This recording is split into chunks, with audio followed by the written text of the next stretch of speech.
friend's mother. When I was in the first grade of junior high school, I was what you might call a loner. I was not completely alone, I talked with my friends, but I did not belong to any particular group. I would talk to my friends if they talked to me, but I never approached them. If you are a loner, you may understand this, but the point is that I was not interested in other people. I couldn't remember classmates' names easily, and I couldn't keep up with my friends' rumors. I couldn't remember the names of my classmates, and I couldn't keep up with the rumors of my friends. I was just like, oh, really? I was probably the only one who was still a child. I didn't even have a cell phone, which was all the rage, and I was the one who missed the boat. There was one girl in my class who was avoided.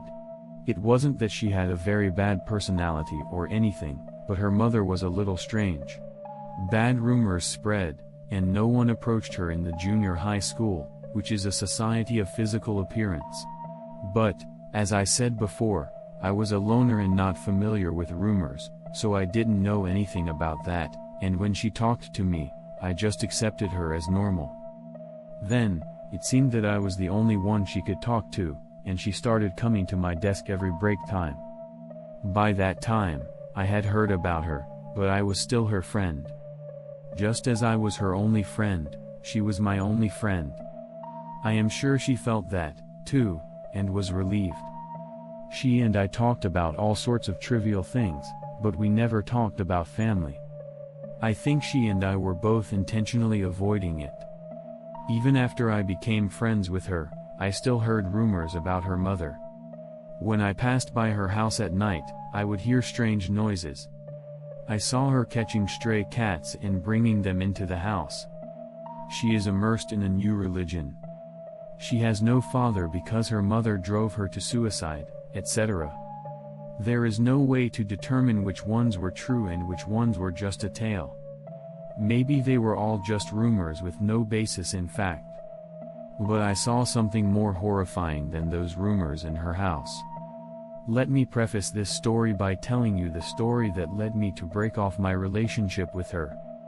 One day, shortly after summer vacation, she missed school because of a cold. It was the first time she had missed a day of school without anyone to talk to in a long time, and as I was feeling a strange sense of nostalgia and a little loneliness, a thought suddenly popped into my head. I decided to go to her house to deliver some prints to her. Since she was going home in the opposite direction from me, another classmate was originally assigned to be in charge of the prints. The boy who had the misfortune to be assigned to the duty graciously handed the role over to me. He said, "You guys get along too well. I think you're good at it." The boy laughed, but I think he must have been quite relieved inside. I was quite nervous on my way to her house, which the teacher had told me about. It was only out of mild curiosity that I decided to deliver the prints. I would like to see her house. I thought, no way, it's not as bad as the rumors say. However, when I got to the stage of going there, I began to think that what I had done might constitute a betrayal of her. Although she would never say it out loud, she must not want me to know about her family, especially me. Especially me. I regretted it, but I had important printouts, so I couldn't just throw them away. I had no choice but to deliver them. I stumbled along and arrived at her house. A slightly smaller house. A little old, but an ordinary house that blends in with the cityscape. I regain a little confidence, take a breath, and press the intercom. The upstairs window rattles open. It's her. She looks startled and pulls her head back. Then the sound of her coming down the stairs. Relieved that her mother didn't answer, I waited for her to come out. So, stoned. The sound of a brand opening and closing. What was that?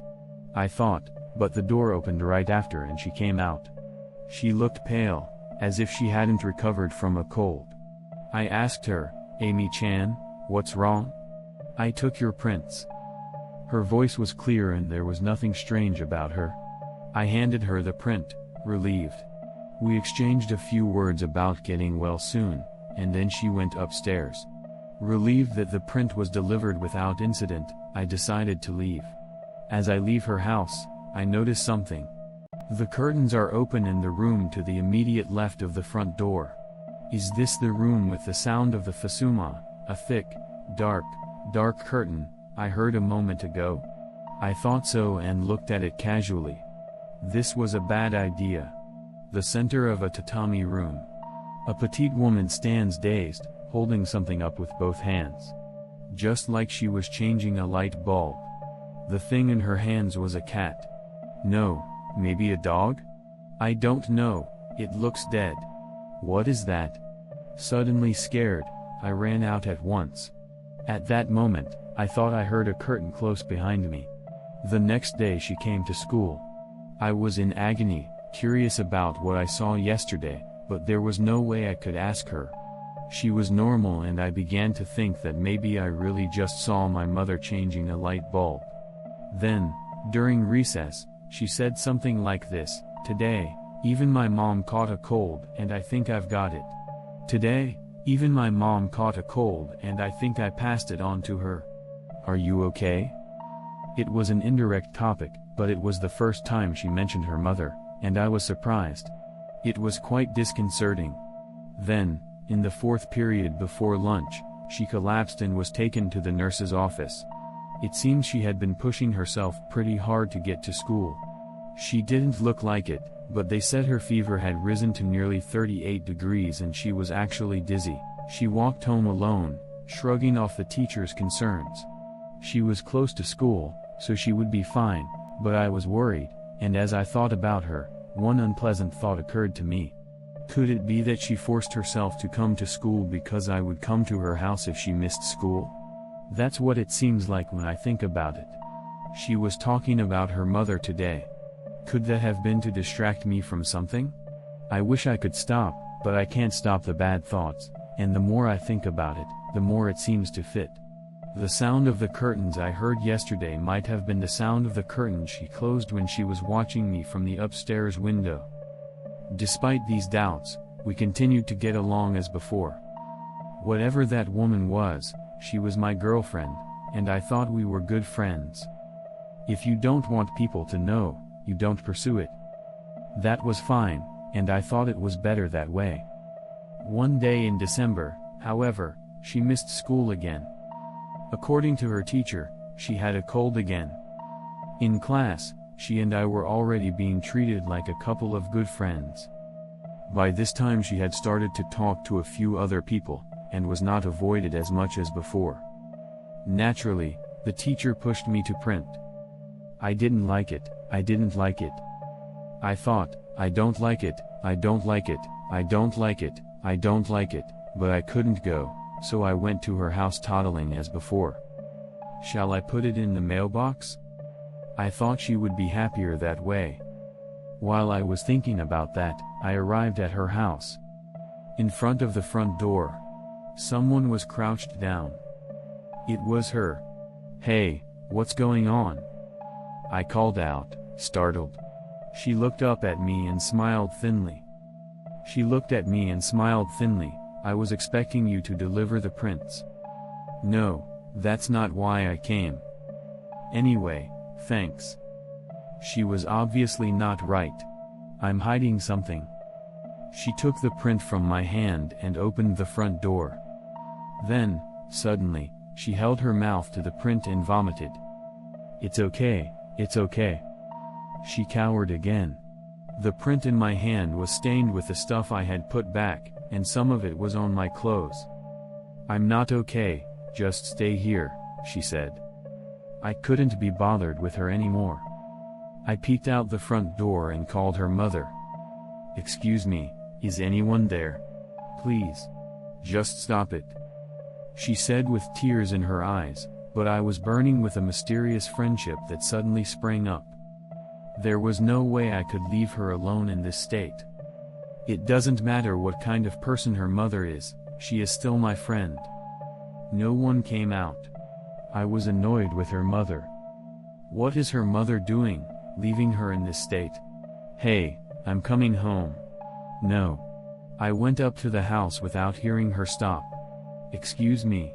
No response. I decided that this was no longer an option, so I headed to the door that looked like a bathroom in the hallway leading from the front door to deal with her vomit for now. To get something to wipe up with.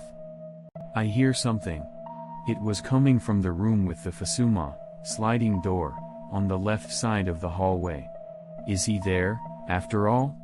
In my fearless mode, I opened that bran without hesitation.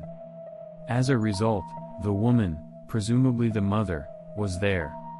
In the same pose as before. Holding up a dead cat, after all. But there was something even more bizarre in the room that made such an odd pose unimportant. A mother who did not even seem to notice me. Guided by the cat in her hand, my eyes went to the ceiling. On the ceiling was one large face. Eyes. A nose. A mouth. That's it. No eyebrows, no hair. It was as if a mask of flesh had been pasted on, so perfectly in place. My head was spinning. My brain couldn't catch up with the suddenness of the situation, and I looked at it closely without screaming or running away. Made up? What? The face, without eyebrows or hair, was not even recognizable as male or female. Her emotionless eyes stared straight down. I couldn't take my eyes off her, and then her mother came trotting up to me. "I'll give you this." In a normal voice, he offered me, in a normal voice, the carcass of a dead cat. That was it for me. Without speaking, I ran out, opened the door and walked out the front door. She was outside, and when she saw my face, she seemed to realize everything. "No," she said. "That thing is a figment, my mom, it's crazy, my mom is just crazy." With her voice behind me, I ran away. I left her weakened by a cold. But I couldn't care about that anymore. It wasn't a fake. I had seen the face on the ceiling blink just before I escaped from the bran room. And the next day, she stopped coming to school. I felt guilty about her, but at the time it was just horrible, so I tried to forget about it. I haven't seen her since then. I don't have an ending, but that's the end of it. Since the incident, I have lost touch with her and know almost nothing about her. What was that bran room? What was her mother doing with a dead cat? The only thing I heard was a rumor on the wind that her father was really dead. I don't know about now, but at that time she had a kind uncle who lived in the neighborhood and cared for her and her family. I wonder how she is doing now. That is all I care about now. This concludes this story. Thank you for listening to the end.